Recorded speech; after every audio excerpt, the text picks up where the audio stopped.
Hi, everyone. Welcome to another episode of the 1% Human podcast. I'm your host, Vikram Podar. And if you haven't hit the follow button yet, please do so. Today's episode is the fourth in the series called Translation Part 2. Those who have heard Part 1 might recall we had analyzed a paper by an eminent expert in the field of translation, which spoke about double transgression in the translation of poems. We had further used that to make sense of one of my poems, which was getting different audience responses in different languages, despite essentially being the same poem. Well, today we have the pleasure of hosting that expert herself, Neelima Singh, who will enlighten Hi, us about the field of translation. Nilima, it's hi, great to have you. Sorry, yeah, come again. hi, William. Great to be here. Thank you for inviting me. That's great. And I hope you're as excited as we are because we have this great episode lined up. So let's dive into it immediately. Sure, Um, sure. Before we get into the questions, why don't you give us a brief introduction of yourself?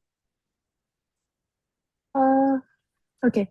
So I'm Neelima Singh. I am an academic, a translator. I did my PhD in translation from IIT Kharagpur. Not an eminent expert in the field. Still starting out, still at the beginnings of the career. Still understanding the nuances of translation and research and academics in India. So, yeah, but it's great to be here. Oh, that's good to hear. And we will take your modesty on board. Guessing our audience will definitely appreciate a lot that you have to share. So let's dive into the question straight away. The first question is if you could address a little bit about the history of translation.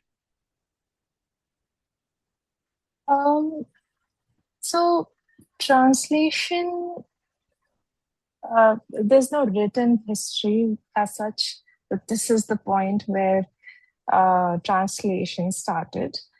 We do know of the existence of Rosetta Stone, which is the earliest example of translation that we know.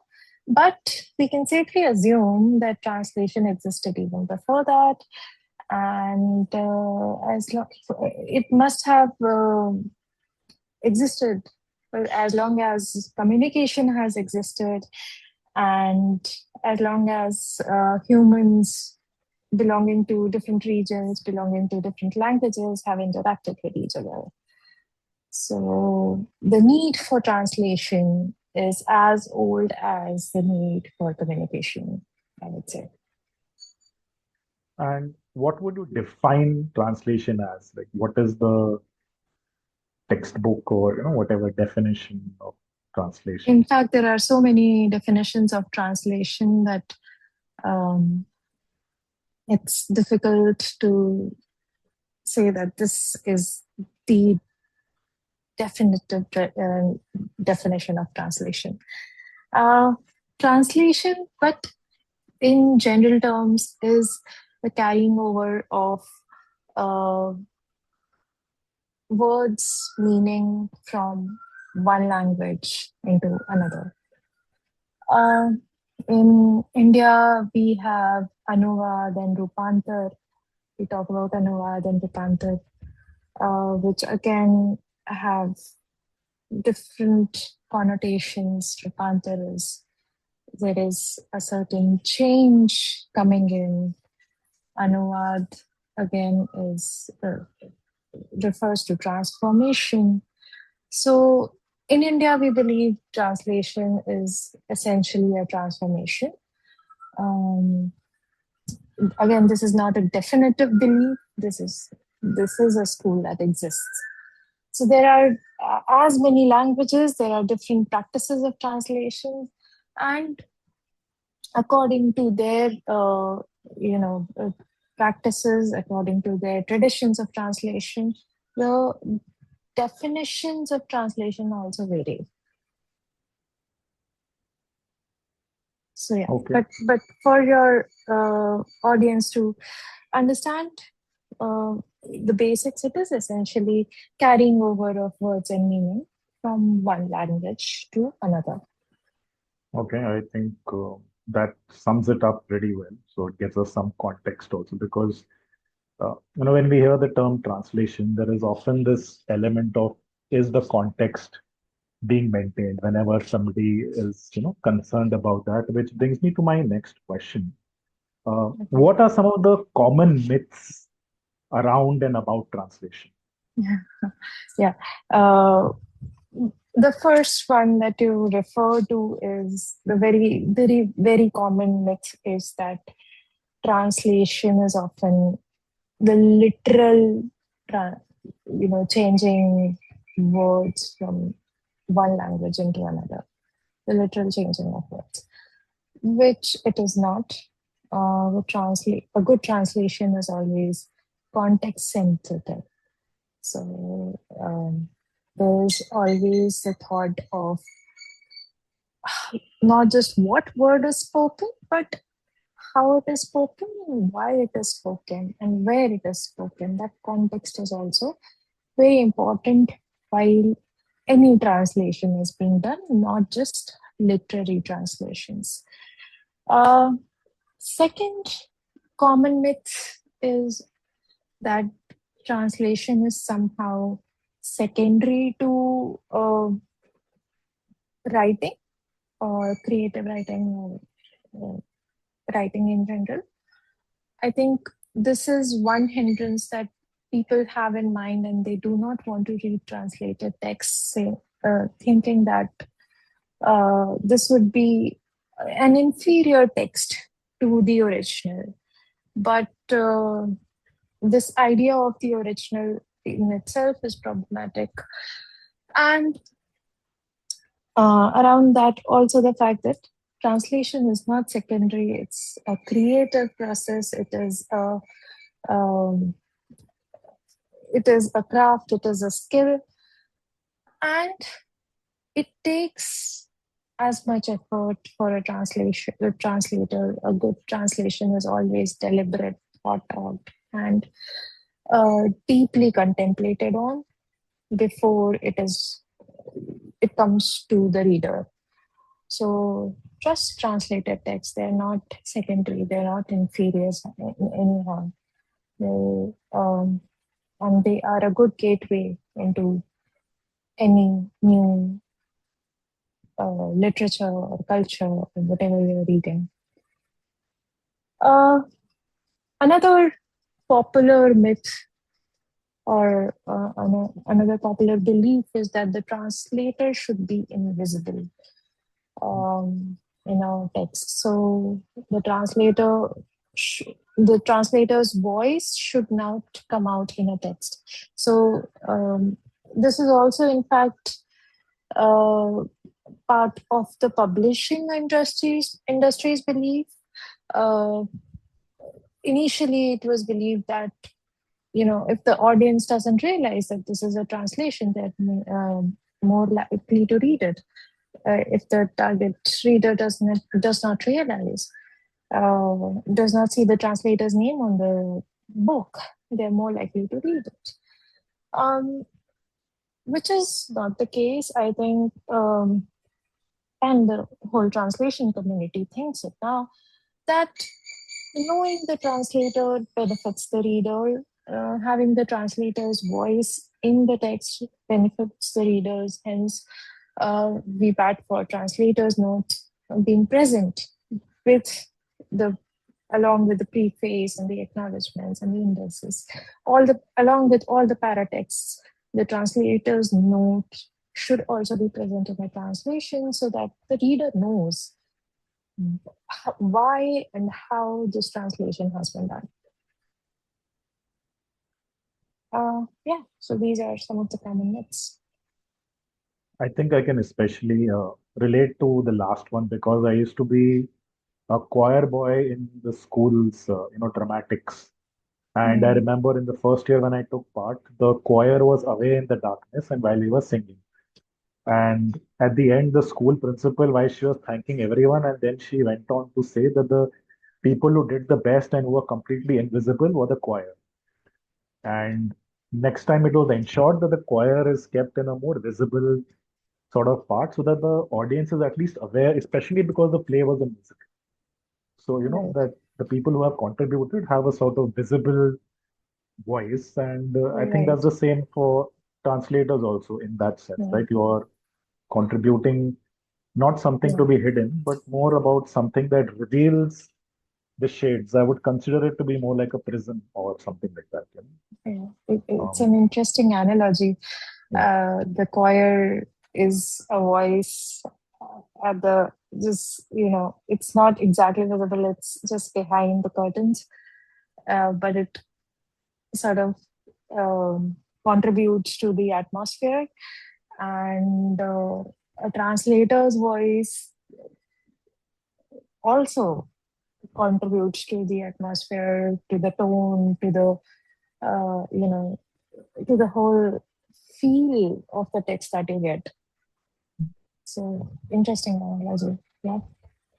thank you. It's always good to hear that something is connecting in the way. I mean, we are in different fields, but there's often a sort of connecting element that allows us to understand each other's aspects as well. Now, I want to share a question that I think is crucial based on the things that you have shared so far. It is the impact of translation on human civilization as a whole. Mm. Um, as I said before, so the need for translation is as old as the need for communication. And I think we should really, like, if we go back in time, we have evidences that because there was trade going on between civilizations, they needed translators and interpreters to be there. Um, Translation has enabled us to access so many great books uh, from history. Like a reader like me, someone from India, someone whose secondary language is English, can read Homer. At the same time, someone in the Americas can read Kabir if they like. Through translation, we, the whole world has been um, influenced by translations of the great Russian authors, right? Um, and as a civilization, I think it has brought in moments where people have come together and cooperated with each other because they were able to understand each other through translation. Um, Another thing is, especially in today's world, we should ask the question: is globalization truly possible without translation and interpretation? So, how are we supposed to understand each other? How are we supposed to work together if, uh, you know, if we do not understand each other's languages? So, here translation becomes important. And I know that lingua francas like English, they solve the problem somewhere. But for understanding each other's cultures, translation becomes very important. Translating not just literary work, but other texts from a culture also becomes very important. So we can sum up that in some ways, cross-culture pollination has a lot of its roots in translation per se. Yeah, yeah, yeah. It always facilitates these cross cultural exchanges. Okay, now I'm a bit of a fiction fan, so I thought since I'm getting the rare chance to ask these kind of questions to somebody who's from the field. Yeah. The movie Arrival. It's one of my Oh, favorite films. Uh, so, without giving away spoilers to the listeners, it's about aliens who arrive on Earth, and the US military is trying to figure out how to communicate with them and know their intention. According to Wikipedia, the protagonist, who is a linguist, she researches the complex written language of the heptapods, as they are called, consisting of phrases written with logograms, and she shares the result with other nations. So, I have a few questions on this. One, could you elaborate on this? Two, also tell us what would you do if you had been hired as a linguist for this mission? How would you go about this process? Where would you begin? And lastly, is Arrival a must-watch movie for any linguist? okay. Interesting. So let's begin with a distinction between a linguist and a translator. A linguist is essentially a scientist who studies languages, how they originated, how they shape themselves, how their speakers are affected by that language, how the language is affected by the speaker, how languages interact with each other, and so on and so forth. So, a linguist is someone who specializes in the nature of language. I think in Arrival there's a statement. Um, Someone says to Amy Adams, who plays the linguist, uh, someone says to her character that you approach language like a mathematician. And Mhm. this is actually quite true for a lot of linguists because um, language is understood in terms of syntax and semantics by linguists. All right. I need to elaborate on what syntax and semantics are? If you feel it would help to explain better Okay, for our. syntax is essentially you can understand that syntax is essentially how words are arranged. All right, Okay. in a language, and semantics is how meaning is associated with Okay. different words. And Understood. Yeah. okay, so uh, on the other hand, a translator or an interpreter are people who basically uh, decode language from one, uh, who decode meaning from one language into another. Okay. Okay.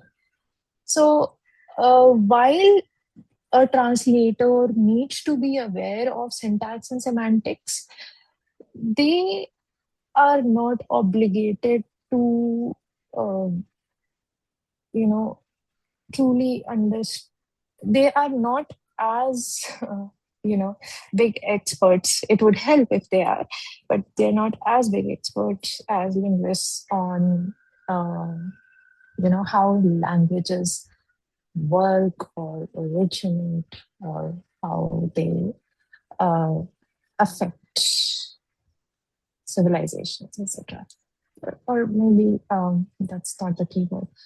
Um, yeah, how they originate, how they work, and how you can teach language or learn another language. So one of the jobs of Amy Adams does in this movie is of decoding the alien language, uh, which probably a translator will not be able to do.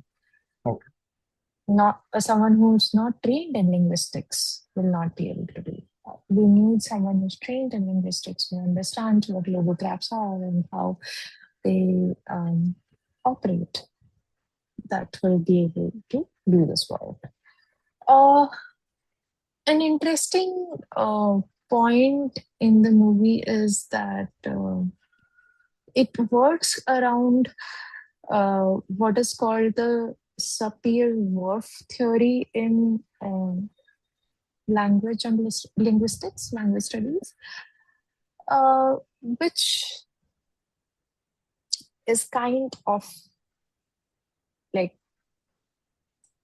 the theory is sort of exaggerated here. It's taken to an extreme because it's Hollywood.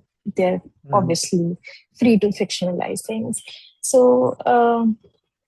superior worth theory is basically that it says that the way our language is, it shapes how we see the world. Wow. Okay. And in its strong form, it is called linguistic determinism, which is what is portrayed in the movie.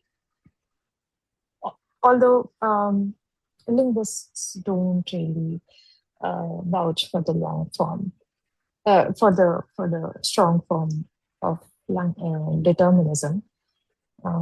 They usually think of it as a language relativism, which is that which is a slightly lighter form of Sapir-Whorf hypothesis, which says that perception and understanding of a speaker can be influenced by um, your language. So, for example, there is a tribe in, say, in Australia. Uh, they do not have right and left as Interesting.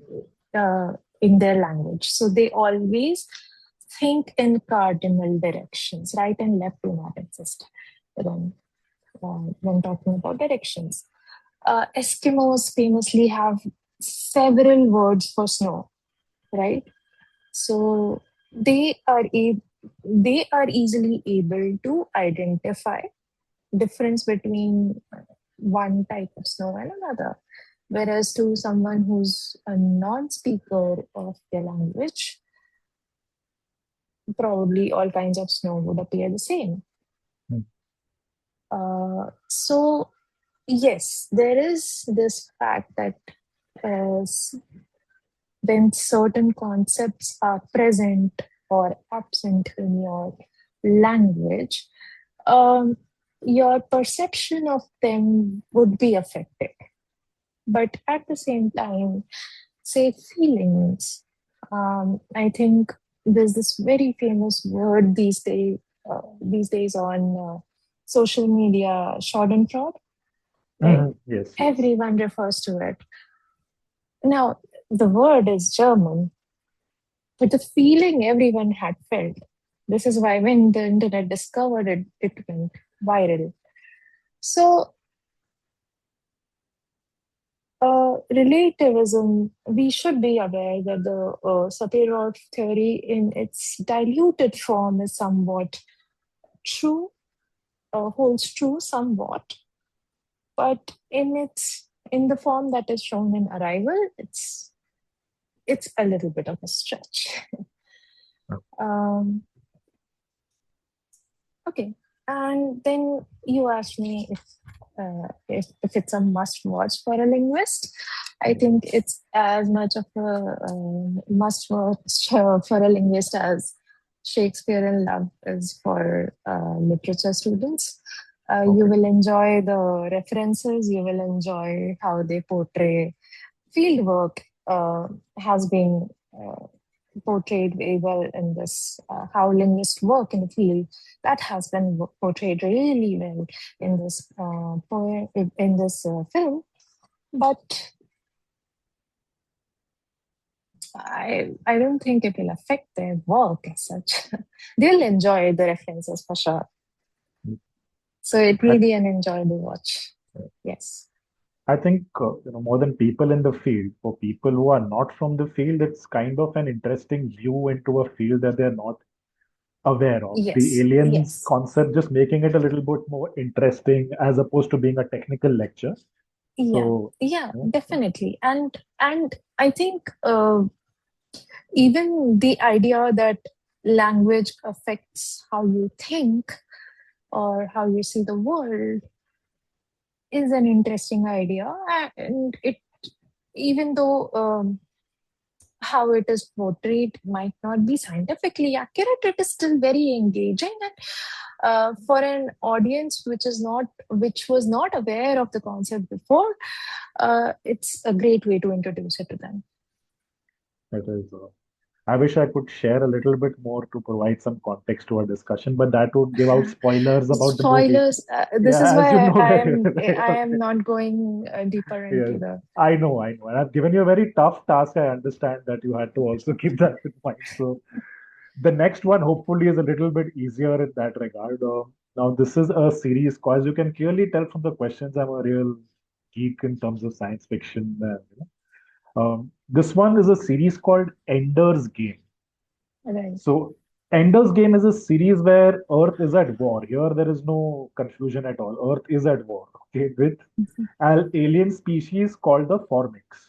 And Right. Earth is now an united body fighting these together. It's like all the countries put together. And Earth organizes an international fleet of children around the world to combat the aliens and fly the spacecraft Mm, essentially. To ensure that children from diverse nations are able to converse with each other in split seconds during war, right. a language called IF Commons is developed. And in the series, it was developed from American English. And it is also shown as time went on that some countries adopted Commons so readily that their own languages faded into obscurity. For example, by the year 34 BX, which is a fictional date time, Finland had mostly ceased using Finnish and simply used Commons instead. So, again, the question, while I understand in terms of the context of linguists and translation, if you were appointed by the fleet to develop such a language, what is your view on how such a language would be developed and what would it look like? What would be the biggest challenges? Is there any language other than American English that would make this easier? And what is your view on Finnish being subsumed the way it was in the series? Okay, I'll tackle the questions one by one. Yeah. So your first question, can you repeat that? If you were appointed by the fleet to develop such a language, what is your view on how such a language would be developed and what would it look like? Okay. Um, so this okay.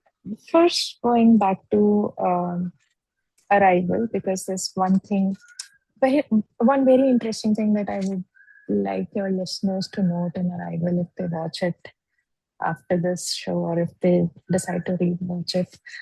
Uh, Ultimately, in Arrival, the whole thing hinges, like the whole interaction with the aliens, whether it is going to be positive or negative, hinges on the interpretation of a single word. Hmm. Okay. And this, I would like uh, people to know that translation to is largely interpretation.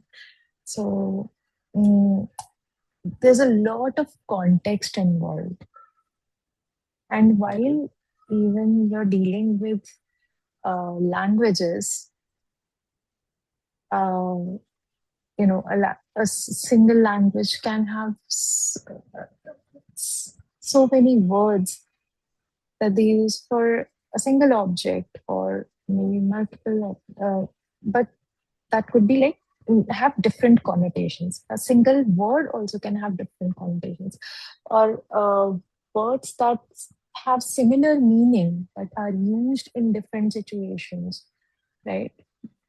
According to different connotations. And I think here arrival is very important in that moment. It's very important Hmm. for translators. Like it highlights, it foregrounds one of the most important things that we do. We contextualize the meaning, Okay. or we interpret according to the circumstances before us.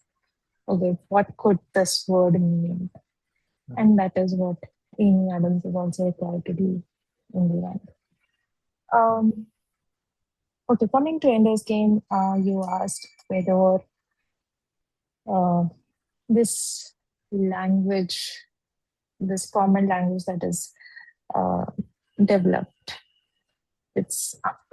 we should note that this series was written in the 1980s, Mhm. and at that time, America was coming into, or it was in fact there in its colonial power sense, Okay. and hence American English was the lingua franca Okay. that was determined. Put it in the present context. English is the lingua franca, right? Mhm. Why and how? Because most colonies uh, were British colonies. Most of the countries around were British colonies at some point, and they got English from uh, the British Empire. Mhm. And so English became a means of communication for even in these colonies. It became the uh, language in which the governments converse, in which uh, important decisions were made, trade decisions were made. And people had to learn it Mhm. in order to communicate, in order to negotiate with their colonizers. And now so in this way it became a secondary language or tertiary language for many colonies. And now when most of the world which wants to converse with each other, they rely on this secondary or tertiary language, Okay. right? Um, so it's interesting. Like, if you ask me which language would I have chosen, I would have chosen American English too, especially in the context of today. Uh, Considering that if you look at social media, which has pervaded all our lives, the language that is used there is predominantly American English. So people already understand it. We just need to standardize it and teach it to people and to everyone. So I think in that way, American English is the um, right choice uh, politically, right? In a scenario like that. But I would also like to highlight that, see, the work was written by an American author. Um, I There's also another sci-fi from India. It came out in 2024 called Interstellar Mega Chef, Mhm. uh, where a lot of Indian English is used. You find uh, words from the author's native language in the text also, right? So it's also the fact that the author had access to that language, which determined which language was used. Um, Next, coming to your question on Finnish, uh, uh, so a language becoming extinct is not an easy process. It Firstly, it would involve a state intention. if the state is not doing anything to preserve that language, only then it is possible for a language to um, completely, be discarded.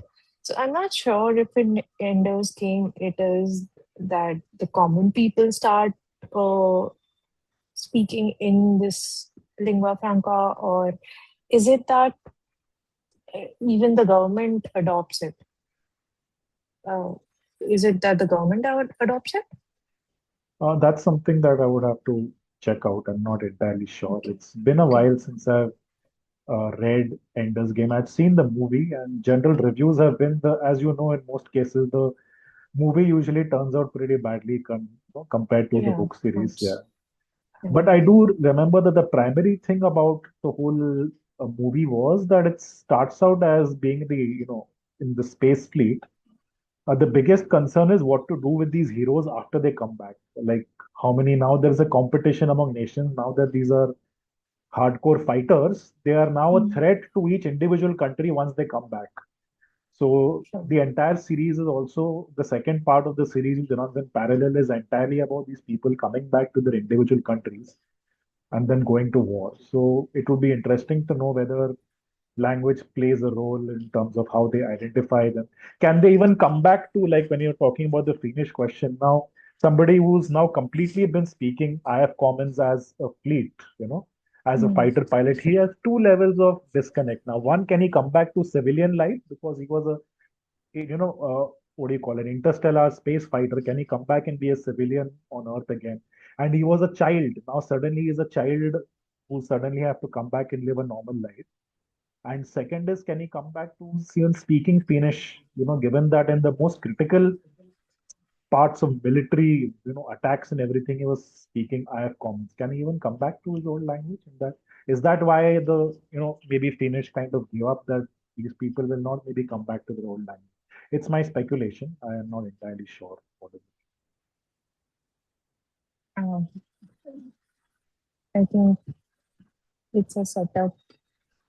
We'll have to really speculate on this. But coming back to a straight question, like adapting a new language, I think, see, a language is a world in itself. For any speaker, it also carries their culture with them. So it's not easy to abandon a language altogether. Languages evolve, they certainly do, but evolve in the sense that new words come in, right? According to changes in the world, in generations, their needs, new words are invented or they are borrowed from other languages. How we speak also evolves, how we write also evolves, of course, but a language becoming completely extinct is a very rare phenomenon.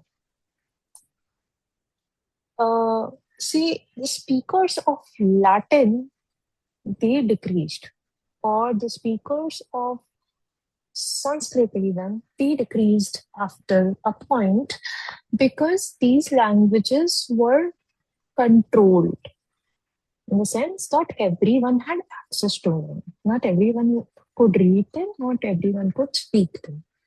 So these languages became restricted in their in how many people can. Even now a certain number of people can speak and read in them, but for most of us, for most of the common people, these languages became redundant. So a language to for a language to become extinct, it would have to become a redundant for its speakers. B, all the literature in that language is. would have to become obsolete, or people and state would decide, okay, we are not going to read all this literature in this language. we are discarding it. And the state also would have to decide, all right, fine, like Finland would have to decide, fine, we spoke this language for, um, certain number of centuries, but we are not going to speak this now.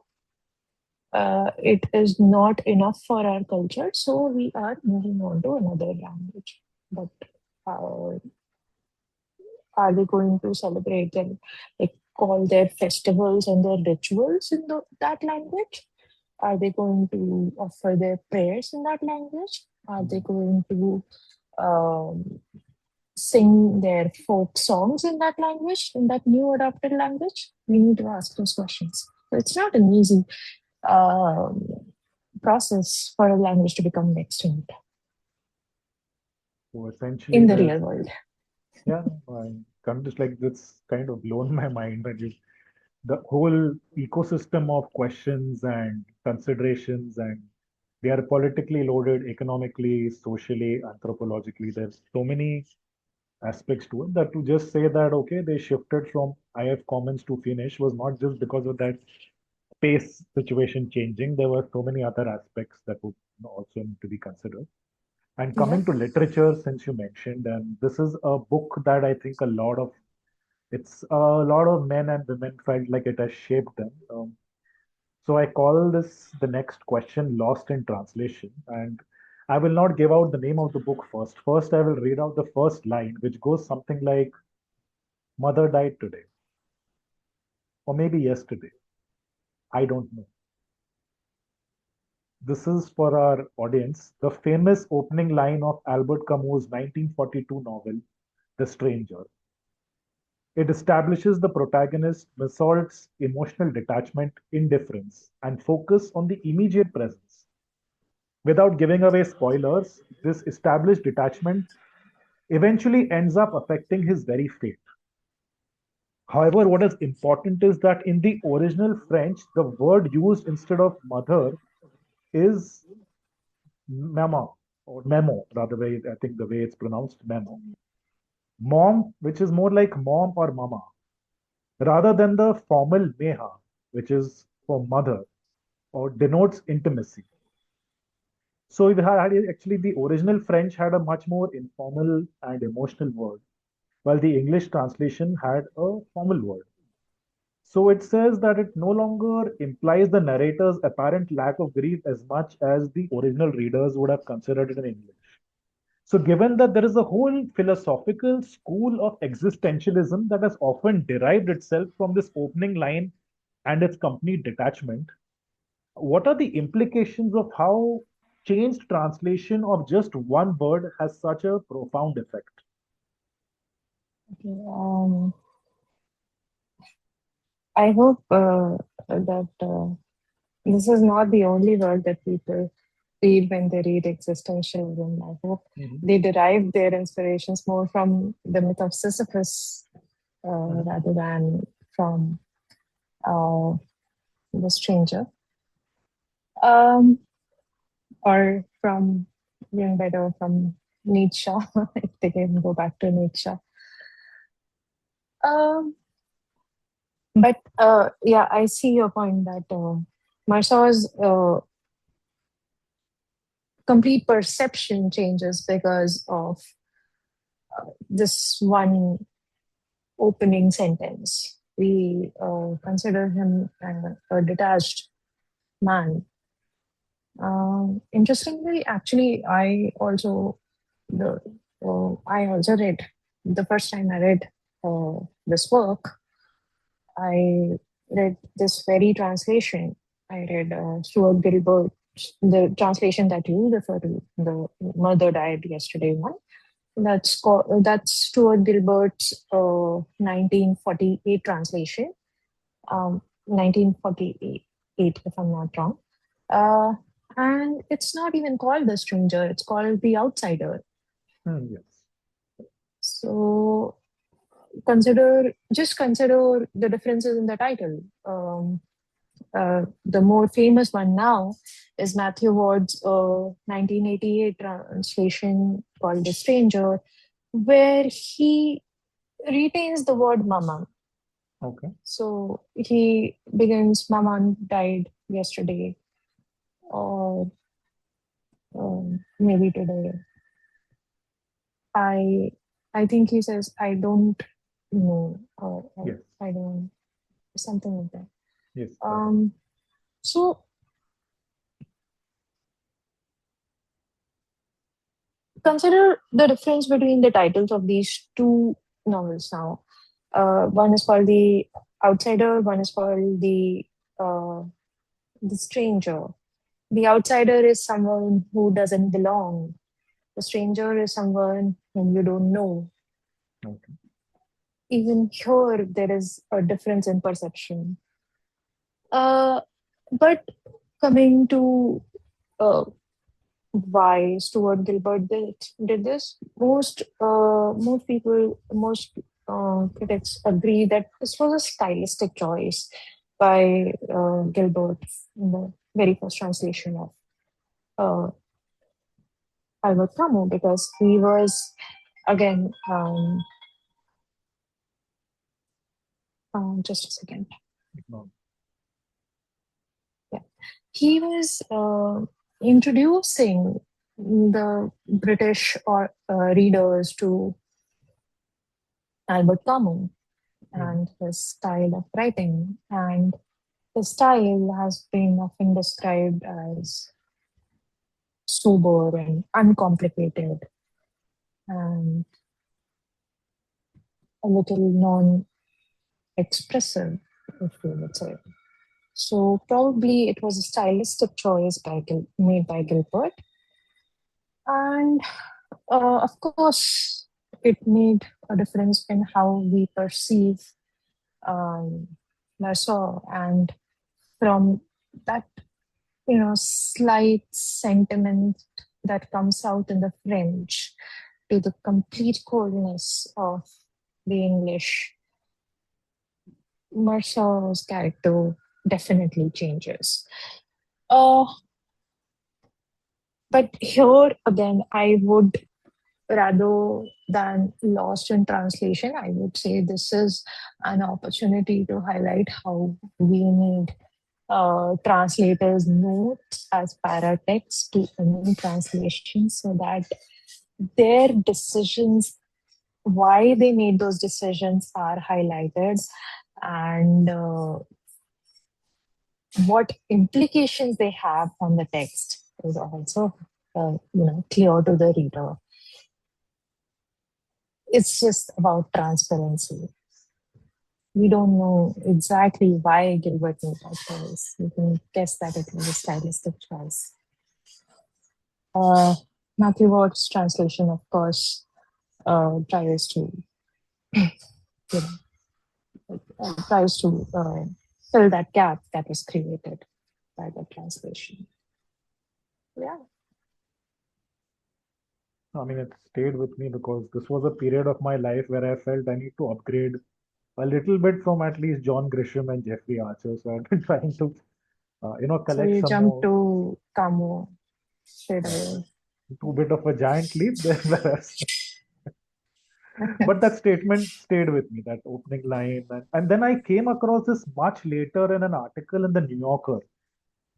That's where they spoke about this change in translation, the word French. That was the first time I came across this. I'm like, wow, I was not aware of this. And it is that article, I had read it a long time ago, but that article is what prompted me to ask you this question. I thought you'd be the most relevant person to comment. I'll send you the link of the New Yorker article as well. I think you might find it to be an interesting read.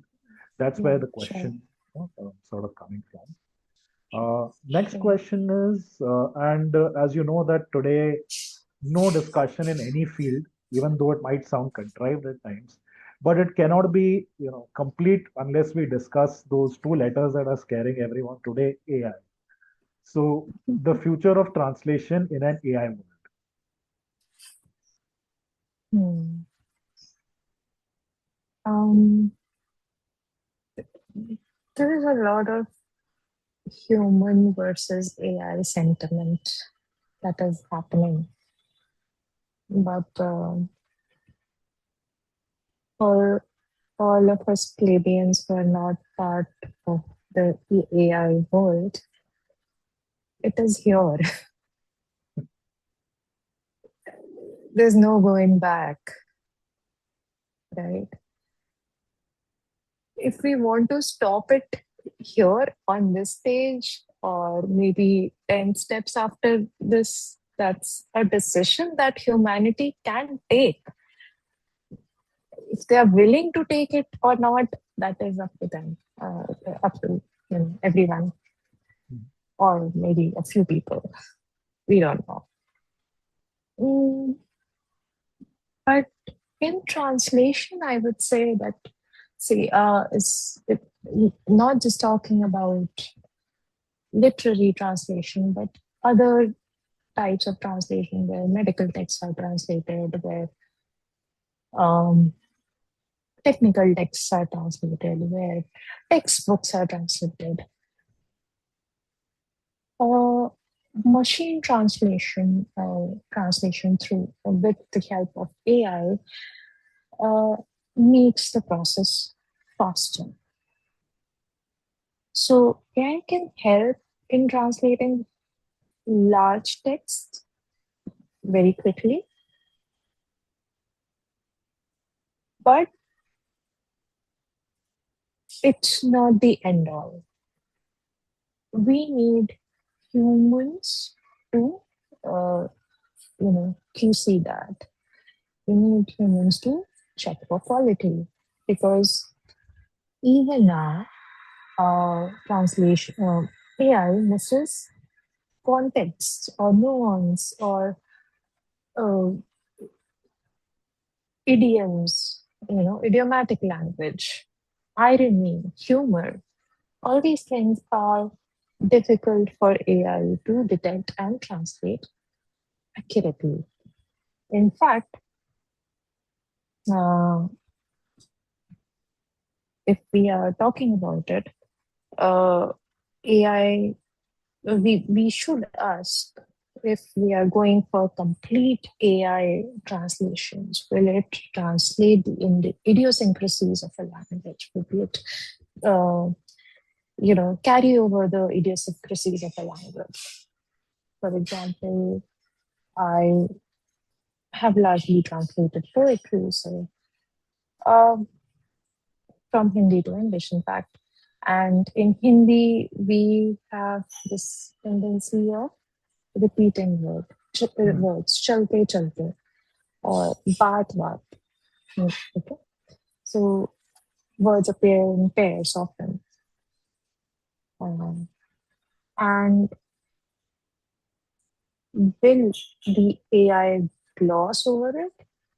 Will the AI completely remove that and change it into a normal English text, or will it retain this, this quality of Hindi, of the Hindi text? We need to Mhm. ask that question. All right. So often translators, human translators, when they are translating, they feel the need to borrow certain things, as we saw um, in the previous examples. The translator borrowed the word mama from Mhm. the French text, right? So we feel the need to borrow. Will it borrow or will it gloss? Will the AI borrow or will it gloss? AI is right now not sentient. If you Yeah. if you are giving it a prompt to translate, it will usually go for a translation which is smooth, okay, Okay. which doesn't have the quirks of the source text. Mhm. Mm, Another like more problematic question Can we is, just call it in a way what it offers is ultra processed food of language, matlab, without the rough edge of the real thing? Is that a correct way of putting it? Sorry. um, It's too processed, too refined, is what the language is. AI is I offering us. uh, Are we like, do we want that refineness? Exactly. That's what. Uh, that's a Yeah. question we Exactly. need to ask. Exactly. But Yeah. Yeah. You were saying. also, like, for translators, another important question is, how is the AI trained? What are the sample texts that it has been fed? Right? If it has been fed text from the Western perspective, for example, you talk about uh, Lost in Translation, you talk about Albert Camus. I would tell you that uh, Omar Khayyam, Hmm. he was his texts were more drastically changed. Something which was deeply spiritual was made into romantic poetry because it was you know the Which taste was of the the time. Rubaiyat?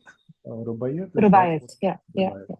Yeah. So Rubaiyat was changed into romantic poetry, which was the taste of the time when Okay. Omar Khayyam was first translated. And if that is the text, if these are the texts that the AI is being trained on, which glosses over everything that is, unique to cultures of the eastern side of the world, and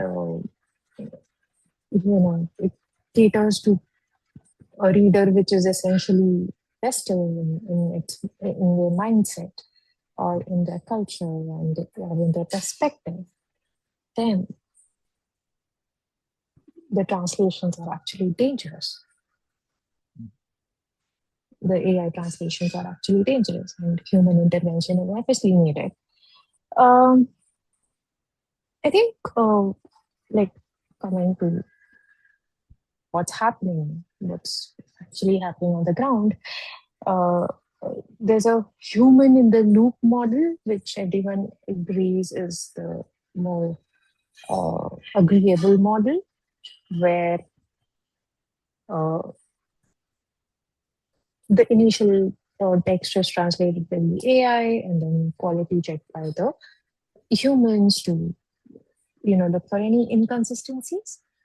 But I would also say that since I translate poems, I would say that even doing this with poems is dangerous, Hmm. because uh, what if it creates a bias in me?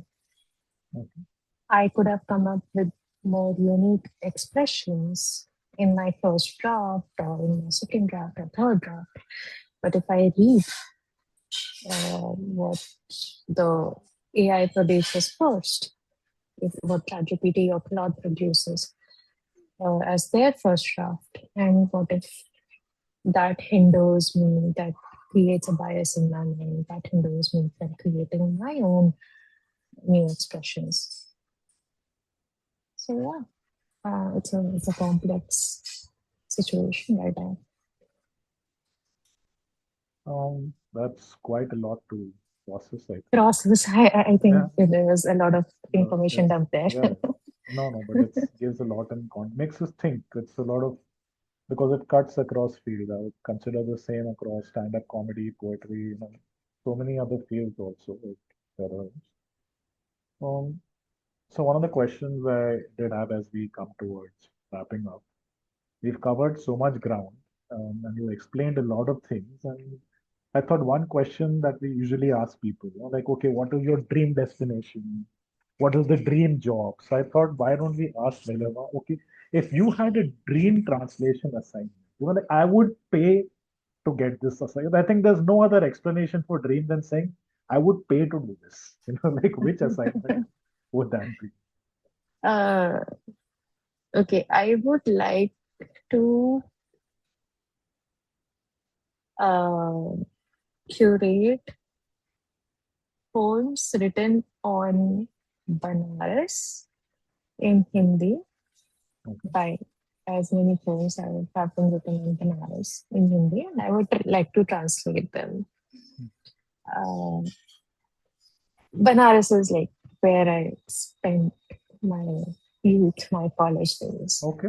So I think uh, in I think that city translates into poems in a way that no other city does, because it's spiritual, it's also cosmopolitan, it's chaotic, but it's also there you can find peace there. So there's so many contradictions to that city, and it just translates to poetry in such a magical way that I would like to curate all the poems that have been written uh, on it and yeah, translate Okay. them. I think I Nice. would pay to do that. Okay. If Then I I'm given access to all the libraries that might wow. hold such Okay. translation, such poems. Yeah. That sounds romantic in some fashion. I don't know if that makes sense. It sounds like a very romantic. Uh, I think the idea, probably because I spent some of the most like formative years of my life hmm. in my head now. Or if anyone who has, if you talk to anyone who has lived in Bangladesh for a while, they the way they will talk about that city is romantic. Hmm. So last and final question. Something that applies as much to current experts in the field to those who may come in the future. What is the responsibility that translators hold as the custodians of human knowledge? Hmm. They are also the facilitators of human knowledge. Mhm. They're also the curators of human knowledge because they choose like a translator translating from Korean to English. They choose which book should be translated and which shouldn't. So that way they also become curators. Um, what parts of our culture will be explained and displayed in those works. But in that way, they become facilitators in understanding the culture. Uh, so, as people who are not just responsible for literature but also culture, translators, I think, should maintain again. It, um, translators should maintain a level of transparency in the sense why they made a decision, how they made a decision, how they arrived on something. You know, okay, this word should be translated as such. That those decisions should be transparent. They should be available to the reader, and of course, here the publishers are also responsible in providing a translators note, space for translators note, right? And uh, yeah, as custodians, they introduce one to new cultures. So uh, it's their responsibility when they are like translating a writer, not just translate the work, but also the various nuances of that culture, the various nuances of that language into the text, into the new text. Because again, we're introducing something new to your target readers. So, in that way, I think they're responsible in what they present and how they present. Wow, I think we've covered So many different questions. I want to say thank you, Nilima. It was a pleasure having you in this, engagement that we've been doing in the Thank last you. It hour, was hour and a wonderful. half. I'm Yeah. sure our listeners have taken away a lot and learned that there is so much more to the field than just converting one language into another. And before we go, is there any social media handle or link you would like to share for people to follow or check out? Um, I guess people can find me on Substack. Okay, Uh, that is where some of my poems and some of my articles are available. okay. Um, Mostly I'm an academic, so if you follow me on Instagram, you'll be disappointed by the lack of uh, content there. So yeah, No, not at all. uh, What's your Substack handle name, rather? it's paper boats Paperboats. at Okay. the yeah paper boats Yeah, at 123. yeah. So guys, check out Paperboats, okay, because it has some good poetry and some really great articles as well. And this is the 1% Human podcast. To know about the next episode, please follow Vikram Podar Comedian on Instagram and YouTube, Vikram Podar on LinkedIn, and Boardroom Comedy, that's BORED on Twitter.